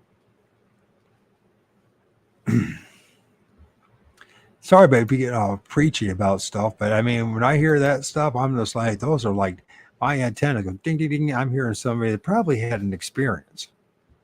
When I can also tell when somebody's just barfing out something because they spent a lot of time listening to Bigfoot stories. Oh, good. Sorry about that. I just had to take a phone call from the wife, but yeah, no, like I feel you, man, and preach the truth. That's what it's about, and all you're doing is sharing your own personal experience, and it's what needs to be done. Well, see, you know, this thing, I mean, if you tie it in with hardcore science and plasma physics and what's going on, we might have an understanding here. I mean, how is it that they can just show up and disappear? I mean, and how many times have the authentic images of them are what people call blob squatches, like this one right here. It's not a perfect image. It's like it's not in our realm. And the only reason even caught it and got a picture of it is because of the cameras that we have today. For some reason, these digital cameras can pick these things up. Not always. It's not always the case, but it's enough of the time that we actually started developing or creating archive of images instead of just stories. I mean, I can't tell you what the hell's going on. I wish I could. Yeah, but I do. I will say this much. I think that a lot of our fear is due to ignorance. And I would say that there's overwhelming evidence that the odds of anything bad happening to you, except for being scared shitless, is slim to none. and just the fact that they seem to be associated, or the correlation of often the UFOs or the plasma orbs and stuff that are experienced right around or along with them a lot of the time. So are you prepared to get your head mind blown a little bit more? Oh yeah, let's do it. And by the way, this another thing, you know, you keep on hearing the stuff about Bigfoot and Nephilim, the same thing. It's not. The story about Bigfoot is Esau and Jacob. And until you study that, and just the one character in the Bible who's hairy like a goat from head to toe is Esau. Esau was not a human being. It was a metaphorical story about how we interacted with these things in the distant past. And we end up tricking these things and deceiving these things, and we've been at war with these things. We are the hybrids, and we probably are the real aliens in all this. That's my opinion, that part. But the part that it's not my opinion is that Esau is a perfect description of a Sasquatch. But you got to read it. It's not an Nephilim. But you got to read that too. You know, you just blindly accept what other people say is a good way to get yourself tripped up. Just saying. Then the next thing is I want to find this image. Give me a second because I really do need to read those. I did a study of it, but you have to do it's Jacob no it's Genesis 25 and 27 is where you need to look at those two chapters for whatever it's worth. And let's see if I can find this one. It's going to be hard for you to accept this, but this is how bizarre this goes. It gets really bizarre. This is not Photoshop. This is from a video. I don't know where the video is right now. I can look it up. It's so desired to see it. But I want you to take a good look at this. This is filmed in the sky. This is a guy that's I believe it's in North Carolina, and he's having these. He started filming the sky, right, and then the trails and skim trails, right, and then he started seeing this stuff. This is in the sky. Now, the odds of this being simply pareidolia are slim to none. This is the face of and the head of what we call Bigfoot. This is his nose. You can see the eyes. You can see the eye there. You can see even the retina, the white of the eye, the brow. There's the mouth, the lips. Can you see that? I'm not making it up. Tell me you see it. If you can't see it, I'll help you out again. If you guys can see that, tell me what you see. You make it a little increase the size of the image bits. Is that good enough or need bigger? Okay, now I see it. That just manifests in the sky. Now, this is not CGI. This is not somebody's artwork. He literally filmed this in the sky.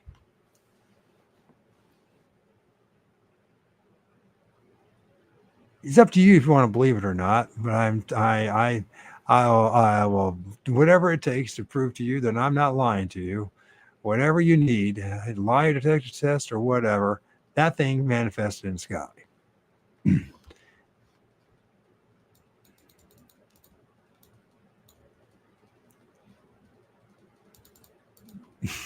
That's how strange this whole shit is. How is it that up in the sky, you know, these are chemtrails, so I don't know how many thousands of feet it would be. If it is at least 1,000 feet, right? It's going to be at least that. Or maybe it could be 500. We'll say it's 500 feet. Because we know that they dissipate and spread out and then they fall on top of us, right? So, okay, let's just say whatever. We're aiming for 500 to 1,000 feet. We'll just give it that. How did that thing just materialize and that thing just showed up perfectly, right? And by the way, it's not just a few seconds of it. But I'd show you the still of it. This is this guy no longer is on the internet. He was one of the many who got taken down and banned for sharing this stuff.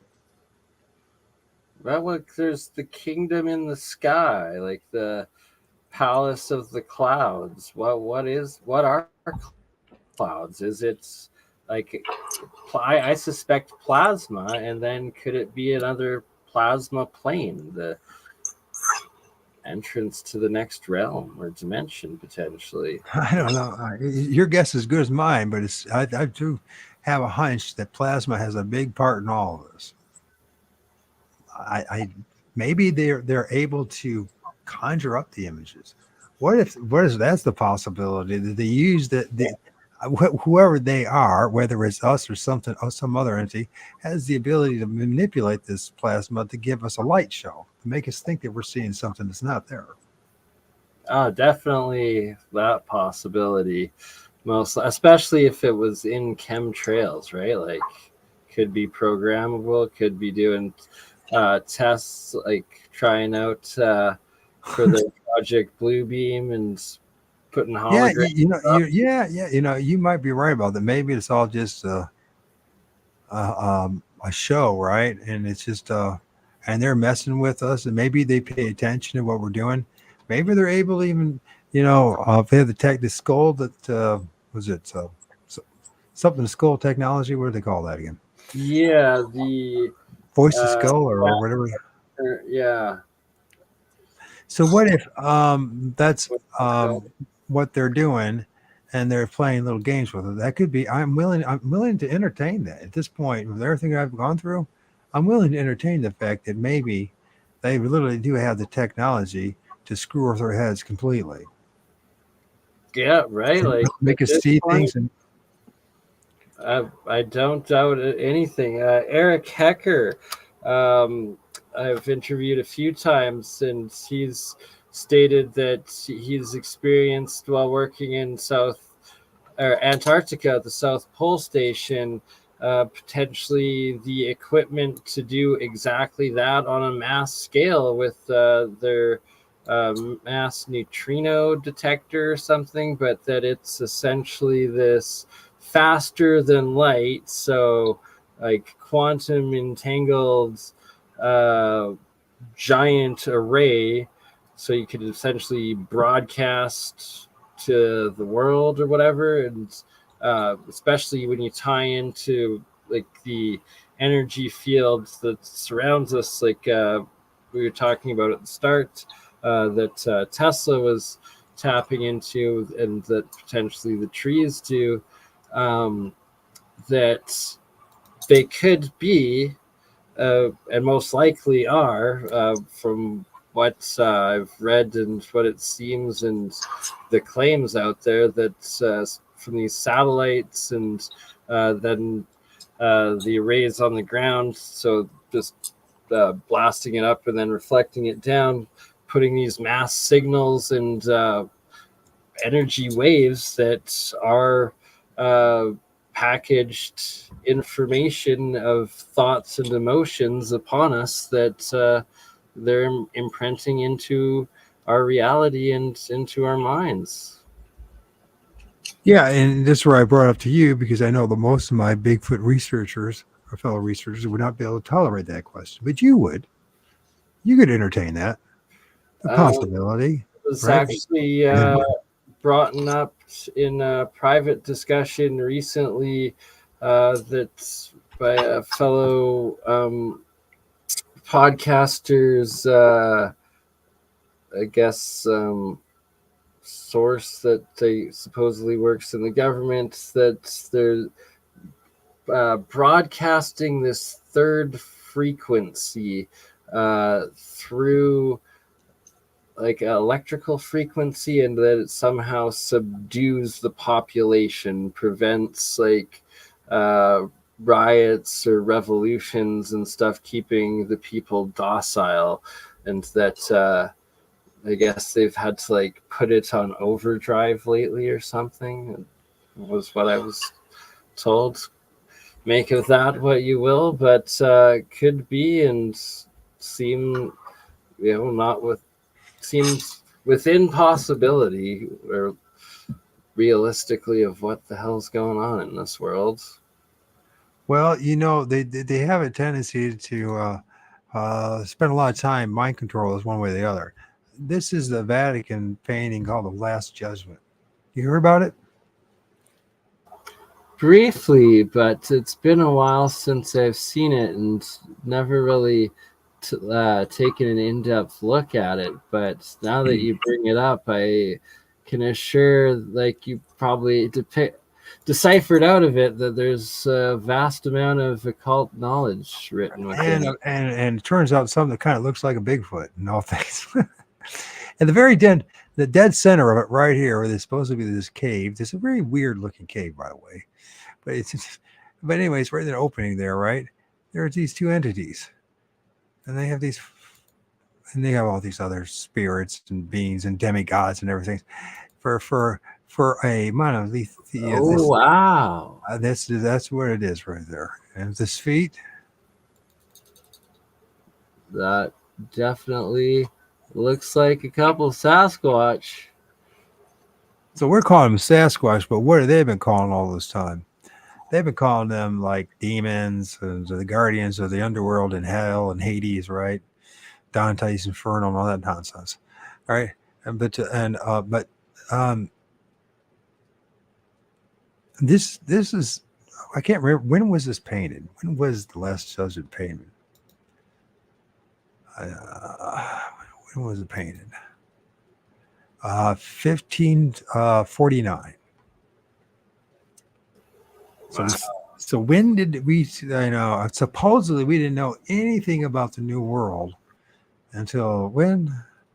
About 1492. Is that what it was? About around that time. So this is 1549. So at least 50 years, 60 years, right? Since allegedly we showed up, which I don't believe any of that nonsense. Anyways, I don't know how you feel about that, but there's overwhelming evidence that we've been. Oh yeah, if you have it close to you access, you have a plate from Ecuador, a plate of an image of a guy that's holding a severed, decapitated head of a Sasquatch. Remember that one?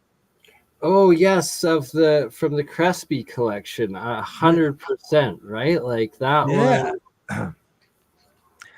I guess what a point I'm trying to get at, folks, these, if this is from the Vatican and it's in the Vatican and it's almost 500 years ago, and then you got this one, we've been interacting with these things for a long time, and the powers that be, including, I mean, I could be wrong. I still could be, missing the point here, but I think the big mouse like it's a Sasquatch, the hairy, dark skin with the funky feet.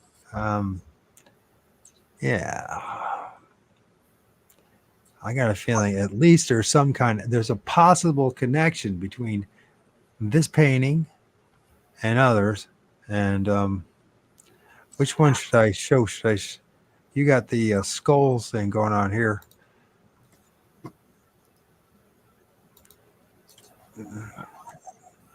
So this one I love because clearly here it you is. got There's the plate. human. We'll get back to there. So there's this plate. Yeah. See if you can expand that for us as well. I know people are wanting to know this. I want people to see that if that ain't a Sasquatch, I don't know what that head is. You can tell me when was this supposedly made? When did it? So I believe that they're pre-cataclysm, so potentially 12,000, but at least probably over 6,000. And they're from the indigenous population that brought them of Ecuador, that supposedly brought them out of the Cocos Caves, I believe is the place. But anyways, from some under mountain supposed hall of records deep in the jungle of Ecuador, and to this Father Crespi, who was a Catholic Jesuit priest, but was one of the rare good, honest ones that did many good things for the indigenous population, I guess, befriended them all, and then they rewarded him with showering him with all of these gifts from this. Your people blew up this place. I want to apologize to you guys. Well, I'm still listening to you, man, but you guys blew up the comment section. I've never seen any. There are literally hundreds and hundreds of comments. Yeah, and it's like I can't keep up with it, so I apologize sincerely. But is there any way you can make it to find that head? Because when you look at that head, I want to know anybody from Central America that looked anything like that, and you guys can tell me who that Steve might be. Maybe the Toltecs, maybe they could have been. I don't know, but we don't even know who the Toltecs are. Do you realize that? We don't even know what those people actually look like, except for some statues. Exactly. Right. And sorry, I'm trying. My computer seems to be freezing momentarily, so bear with. But I get a chance. If you feel like it's, email me that or send me that, and I want to share that with some people. So we have some historical evidence that they were dealing with something like this. I think that they turned these things into monsters and put it in our psyche that they're demons and monsters, right? I think that when you look at these underlying messages, the metaphorical, allegorical messages, you find texts like, which, by the way, I can't find anything better than the story of Esau and Jacob. Jacob is the hill grabber. He's the one who came after Esau. Jacob was fair skinned, not hairy, and lived in tents. Wow. Esau was the great hunter, was the hairy man, that's what they called him, a man of the wild. He was hairy from his head to his toes, hairy like a goat. And when Jacob tried to deceive Esau, his mama, if you believe that, regardless of whether, just remember, it's the underlying the message that matters, not the surface level profane message. They could decide to deceive Isaac, that's going blind, right, by having Jacob all dressed up in goat's hair. Now, if you look into what goat's hair looks like, you're going to realize. And by the way, there's a study I have of it, so it's definitely worth your listen. That will keep you from ever being fooled again about that Bigfoot and Sasquatch is anything to do with the Nephilim. Nothing to do with it. The men of renown, the ones who were judged, were men. They were giant men. Giant us, not Bigfoot. Sorry to get preachy about that, but it's very important stuff. So, you still around as you'd leave me? I think you might have left me. He fell off. What happened to you, bro? Maybe he had enough of my preaching. I don't blame him. But listen, I'm dead serious about what I'm saying. That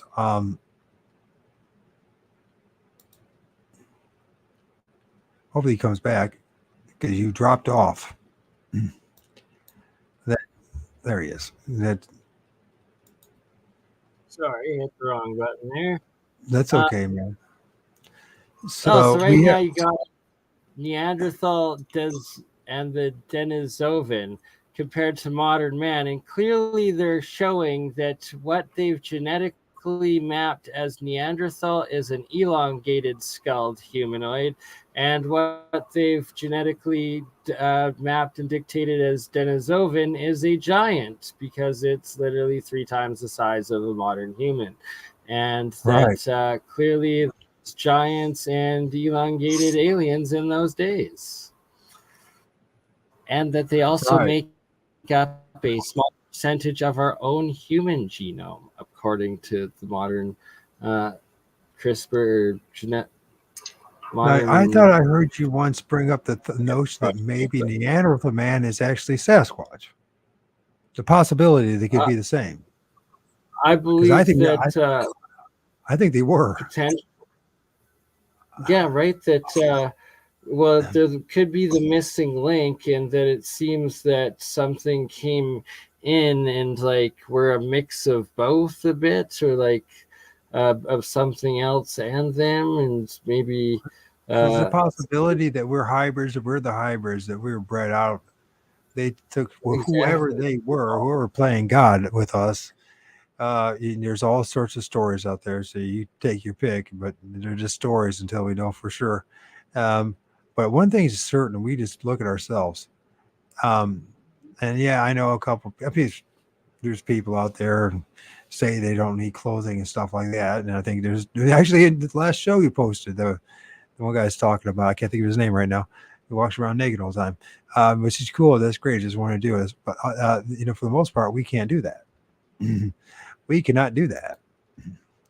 We cannot do anything in this environment without clothing, without shelter, without electricity, or some kind of form of heat, fire. Right?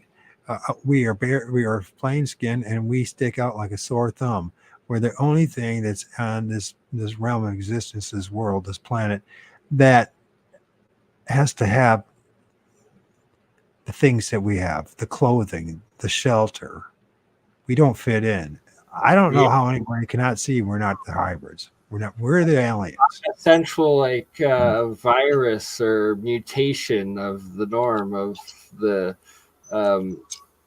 what's the right word? The symmetry, or symmetry, I guess, of the rest of nature, and like all of life is nature, and then there's us that is of a completely different destructive nature, and that loves destroying the natural life and nature of this planet and realm. It's like we're destined to do that, right? Or we were designed to destroy this place.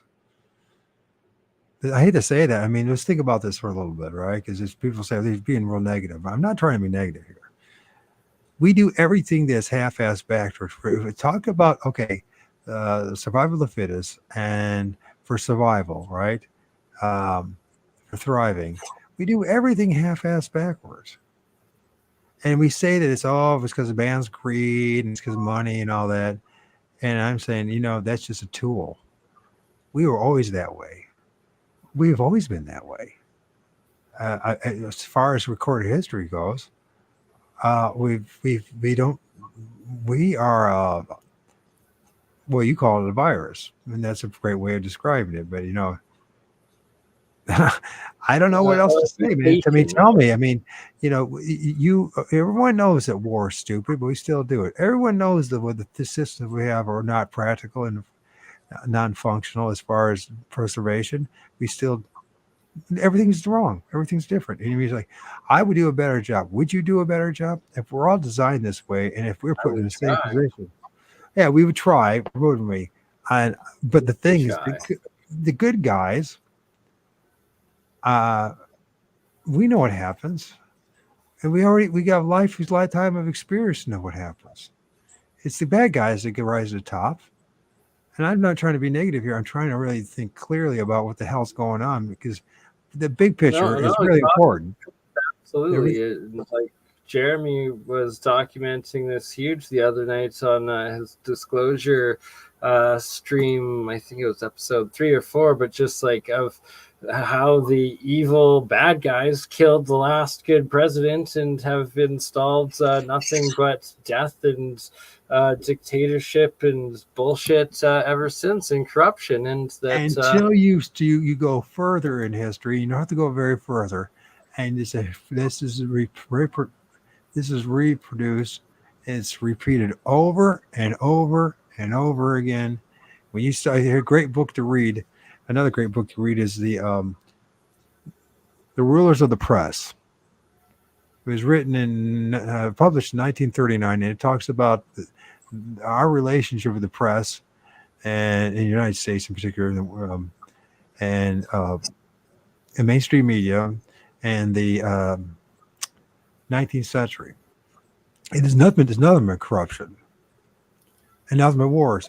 We have a tendency to forget the fact that when we showed up here, what did we do? I'm half Ojibwe and some Cherokee, right? My dad was Native American. My mom was 100% Dutch, right? Rh negative, right? I suffer from Rh negative disease. Believe it or not, there actually is a disease out there called Rh negative disease. And what did we do? What did we do? We came to the Americans. So doesn't make sense. Right. And when we look at the... Sorry. Oh, yeah, go ahead. No, it's because it doesn't make any sense. It's not survival of the fittest. It's just mayhem and destruction. When we showed up here, by the way, it wasn't any better here. I hate to disappoint you, but I mean, when they showed up, what were the Incas doing at the time?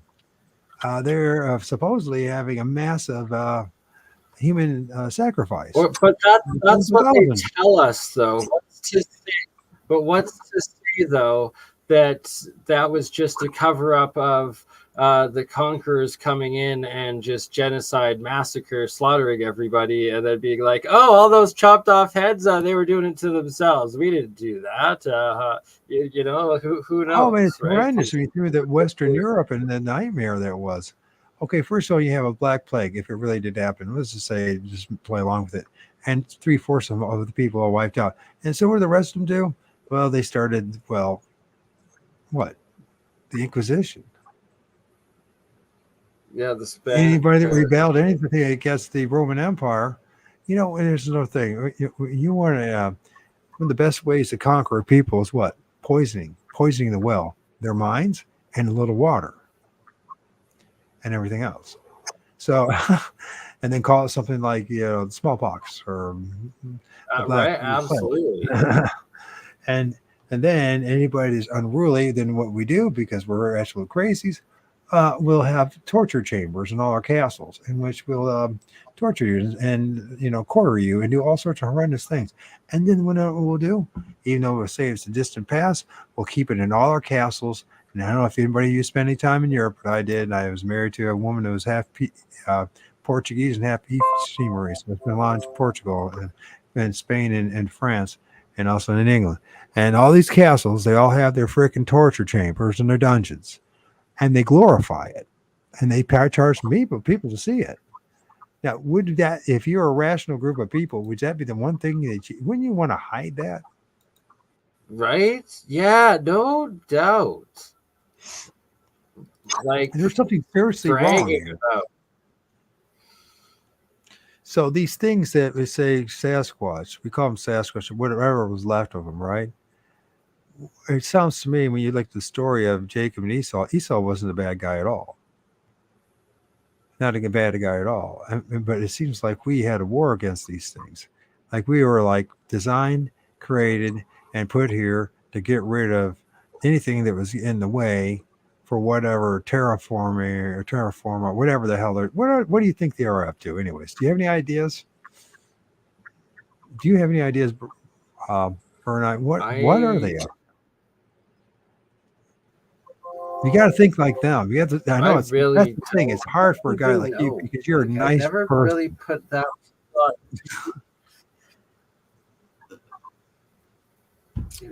Right? Yeah, it's like I never put much energy into the mind of or trying to understand the negative or doing evil and like thinking of like ideas of that sort of thing, right? Like it just.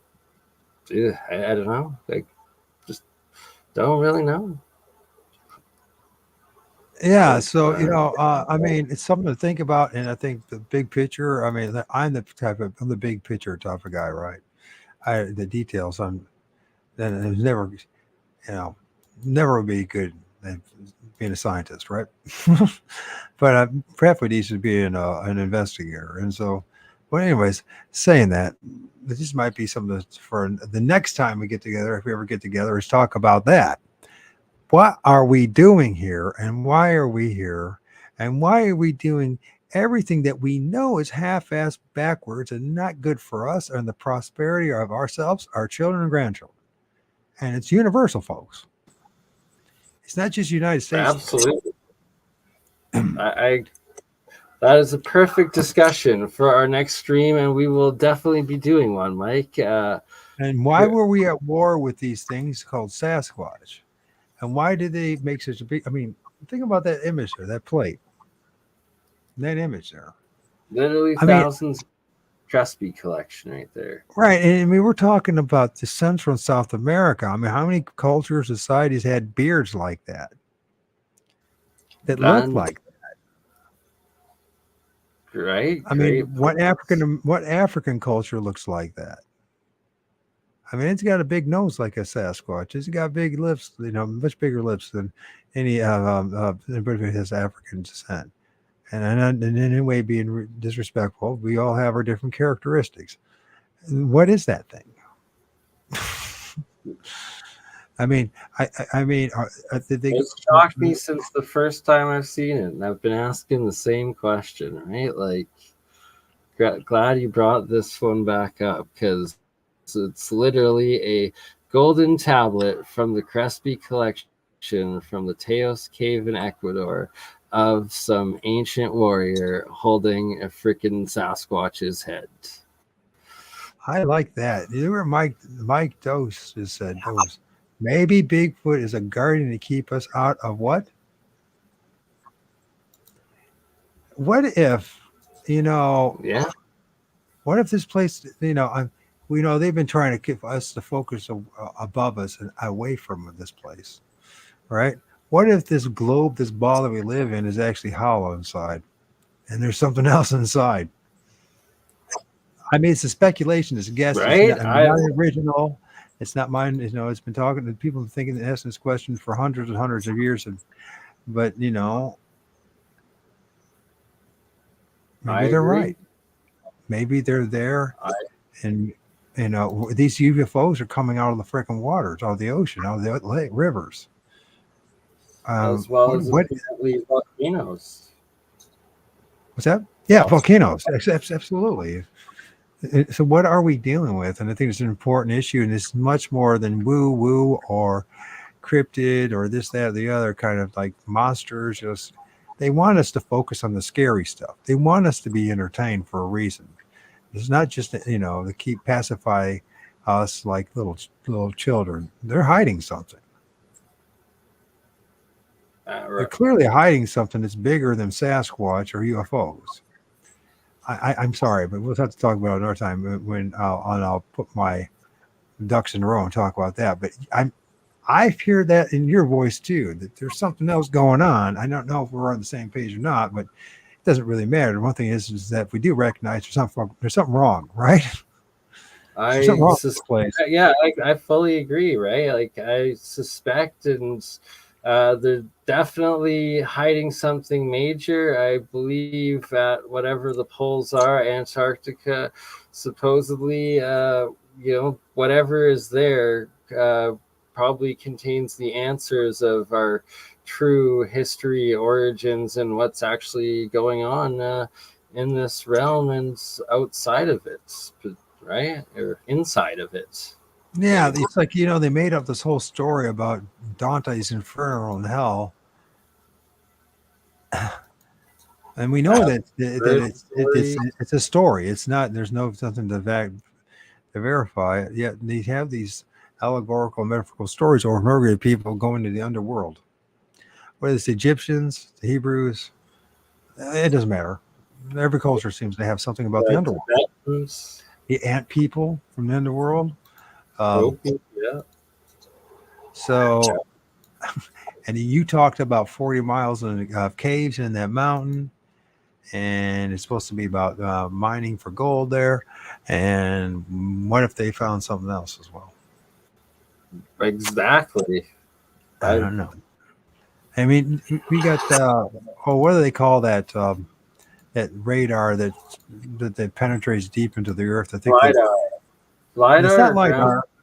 the ground penetrating radar. What is They use it satellites for this one, and they can go they claim they go as deep as 500 miles into the earth. That's as far as they have any kind of signal of anything. They claim at 500 miles. What's the rest of it? And they say it just kind of stops around there. Do you know what I'm talking about? I can't think of the name of it right now. Yeah. And apparently it turns into like nothing or something, like a gap or a space or something, right? Right. And then Like we hear all it's, these legends of supposedly there's a sun inside the earth and all that kind of stuff. I'm not saying so, but what I'm saying, we don't, the average person, 99.999.9 in the world doesn't have any idea what's under us. A few miles, whether it's 10 or we'll give them the 12 or whatever miles they say they've tunneled, and we'll give them even that whatever that radar is. You guys have it? You know what it is? And maybe somebody. It's that radar they have that they use as satellites, and they ground penetrating radar. Yeah, I know what you're talking about. They reach like 500 miles, but that's the max. Yeah. So we have no idea what's beyond that point. We're just speculating, assuming that it's a big, bunch of lava, right? And an iron. And apparently, they even like claim that it like stopped spinning or like started going the other way or something recently too. Like, what the heck was that even about? Like, do that? Like, it's so ridiculous. Like, and bang on with the point that we really don't know. No one really knows, and but probably some do, and the ones that do are keeping it hidden, punishable probably by death, and from the rest of us. And that there's. And we'll leave it at this. And I'm just going to say one thing, and then, I want you to remind anybody that's here that doesn't know you of your channels and what you're up to. But I just want to say this: the First Nation people talk about the underworld, the middle world, and the upper world, and the tree. And the tree represents the underworld, the middle world, and the upper world. And I think we might want to think a little deeper about what that symbolically means and what's really going on. Because I think the answers are in those simple little riddles, those allegorical, metaphorical tales that they went out of their way to crush, folks. That's the very first thing to do. Now, I know you say, well, this is how empires work. And fair enough, that's how empires work. But, intelligent empire will at least hold on to the truth before they crush the rest of it, right? So why did they crush all this stuff and hide it from us? I agree, and that's awesome wisdom, well said and shared to end this with, Mike. I look forward to our next one, and I Hey, I had a great time. You made my day. Thank you so much. You made my day, bro. I might be old enough to be your dad, but I know you made my day. Right, I got you, brother. Appreciate it, and everybody go subscribe to the Lord of Ord. Mike, watching my channels, go over, check out all the pictures, videos, lots of them that you're sharing today. All your own images and videos that you've captured yourself. And it's just important to do your own research, right? At some point I had to say, I'm gonna have to do this myself. I can't just rely on other people doing it for me, right? How am I ever going to know, right? Exactly. It's the only way to go, and to lead by example, be the change that you want to see, and start with yourself, and by doing it yourself, and great stuff, and love. And I would love to hear I hope the only thing I will hope, and I don't, and it's very rude of me and arrogant of me, but I brought up about the trees, about what these things traveling up and down the trees, about the underworld, middle world, the upper world, about these vortexes and the energy, something's going on. And maybe your friends, you got some really intelligent friends, and maybe you can throw it by them. What's going on with these trees?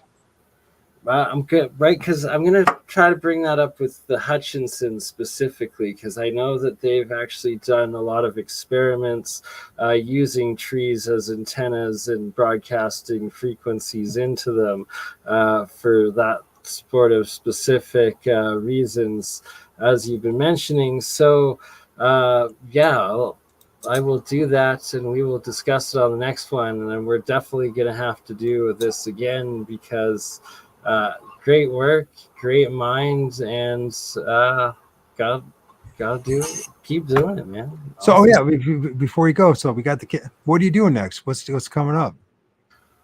Gotta work a little bit. I've got potentially a new location with where I work, with the property owner, to be setting up my silk screening printing equipment coming up in the new year with him, and partnership with that. So hopefully that materializes. I'm pretty sure, I know it will. Working on that. Can't wait to be able to do my silk screening printing, shirts, clothing again, finally do orders, as well as partnering with a organic coffee importer and manufacturer, and also going to do a coffee podcast with them that should be pretty fun. So that's some couple things to look forward to in the new year. And then, as always, you never know what's going to come out next with the alchemy. There's just, so many discoveries, so much stuff. The materials, material science aspects, lots happening with alien scientist Jeremy Reese and the APEC team. And I encourage everyone to watch the next APEC coming up next weekend. Yeah, let's try to get crypto alchemists above 10,000, and then also let's try to get Burn Eye. Burn Eye. I know this. Mine's science guy trips by itself. Anyways, get to over 3,000. So with that, I'm going to end this with. I know it's Jack Valet, but if you listen to this very end, think about what we're talking about, and make you think twice about what's going on with these UFOs. And then after you guys are still around, regardless, I'm going to play some closing music. It was great talking to you, bro. You as well, I have Mike. utmost respect for you, man. Utmost. Right back at you, my friend. You've added a Yes. whole new perspective of my understanding of the Sasquatch phenomenon that we're going to take in depth way more into the next one, my friend. Yeah, there's a lot more going on than scary stories. With Exactly. that, much love, bro, and everyone else. And let's listen to what Jacques Vallée has to say. Right? And we became friends after a while, and they could see that I was really, really interested in what had happened to them, because I could tell it had had a deep impact on them. They hadn't talked about to anybody, because it had, again, affected their life, their beliefs, a number of things. And I asked them to take me to that place among